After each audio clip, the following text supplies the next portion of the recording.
So formerly I studied in Santiago, Chile. When I was there, I met so many international people. I was roommates with a couple Dutch guys, guy from France, and then as well as Chileans. So I was really getting to know a whole bunch of cultures, even more than just the Spanish, Latin American, Chilean cultures.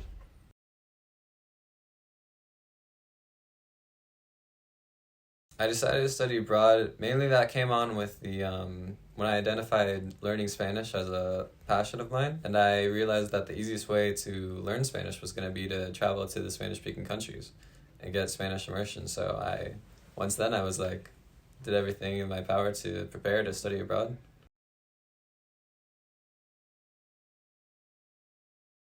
Well, it was actually kind of funny because at the time in 2020, Chile was having some social unrest with some protests.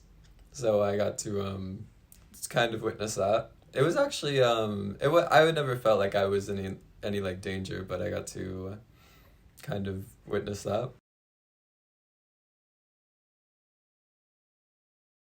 Probably a greater gratitude of where I come from, seeing more firsthand the struggles of other countries.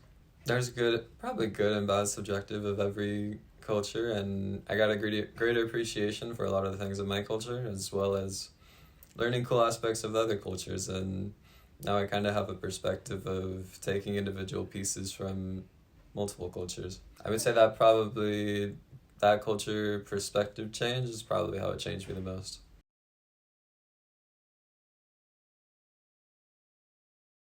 So I think in coming from the U.S., it's actually can be cheaper to travel because especially in Chile, it was a lot of things were much cheaper, especially in California, with these prices.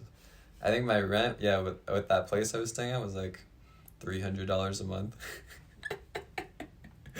Yeah, which like in California would be something unheard of. My house was like all these different rooms, so yeah, and it was like 300 for the well, it was like this big house with like 10 people staying in it, and each room slightly differently priced based on the size of it, but then like the shared part of it, the house together. And then yeah, all the other things were probably cheaper than what they would be in California, all the food and everything. I personally worked like 3 years, like 2017 to 2019, kind of saving up and preparing for studying abroad. So I kind of had things at the ready that enabled me for my time in Chile to be I'm here, I want to live, and then things I wanted to do, I had no guilt in paying them for.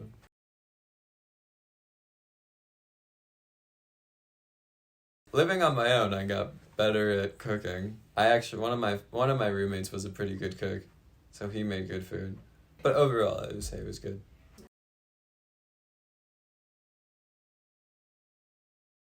It was interesting in Chile. They had like the what they call like previas. They would go, which is just like a kind of pre-party at someone's house. But I remember like we didn't even go until like 10 p.m. So like from 10 to midnight, we'd go to someone's house, and then after that, we'd go to like the party or like club something from like midnight to like 4 a.m. sometimes. Sometimes I think 5 a.m. was the latest I stayed out once during my time. But yeah, every weekend there was a lot. Even during the week, we were partying. Sometime party was nonstop.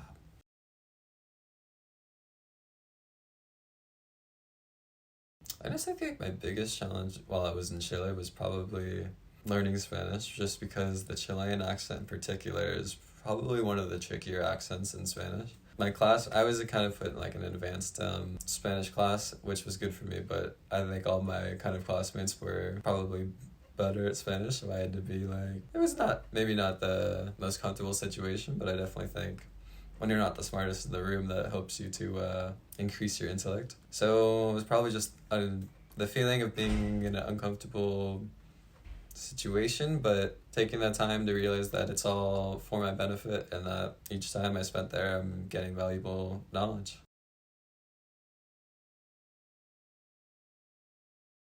One of my classmates was a guy from Finland. He always called me Cali Man just because he didn't actually think the California accent was real until he met me. And I feel like a part of the California lifestyle is just going with the flow. And that helped me a lot to so adaptability, being able to adapt to any situation. I think that was probably one of the greatest strengths I leaned on to make friends and just go with the flow.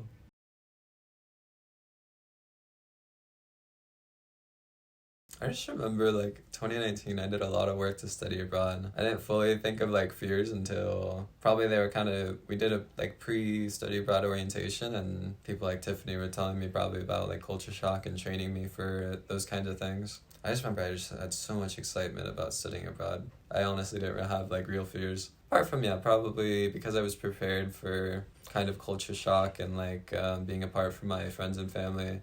That was probably the biggest struggle, but getting through that was probably taking the time to make friends during study abroad there, because you don't want to always be talking to your friends and family back in the US when you're studying abroad, because that can hinder your kind of experiences. So you kind of get around that by just making friends where you are and then having a good time there.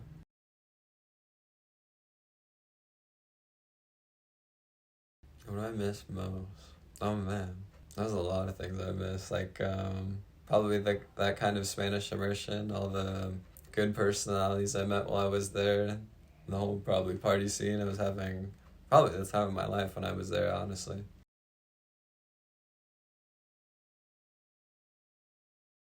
Do it. It's great. Studying abroad is great. Probably my best advice. All your fears are probably over exaggerated, and studying abroad is just so beneficial, and you learn a lot, and there's a whole world out there.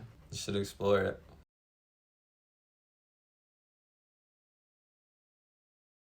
There's a whole world out there, and when you don't travel, you kind of know only one, maybe like a few, probably like lesser one way of doing life and doing things. But as you travel, you get to know other cultures, other lifestyles, other ways of being, and I think that kind of information and just learning about other ways of doing things is just invaluable.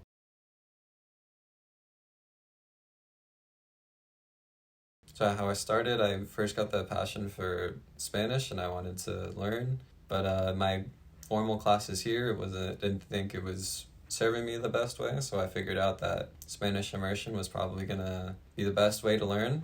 And then I decided I wanted to travel to Spanish speaking countries, and studying abroad seemed like the easiest tool to do that. So 2019, I did all this work to make that happen. I applied to do the calendar year of 2020 February through about December in Santiago, Chile. And then, of course, March 2020 that happened, and my program got kind of canceled. Like, I didn't do the second semester, but I came home and finished up that semester online, which included taking a marketing class taught in Spanish, which to this day is probably one of my better academic achievements. And then it was about summer 2020, maybe like June, July.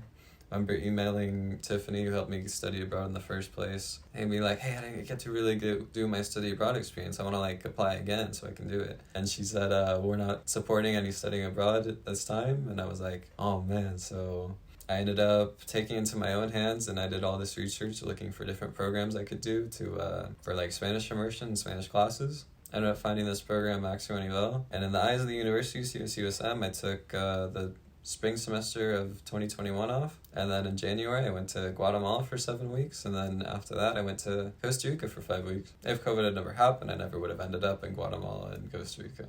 So yeah, I have a few different study abroad experiences.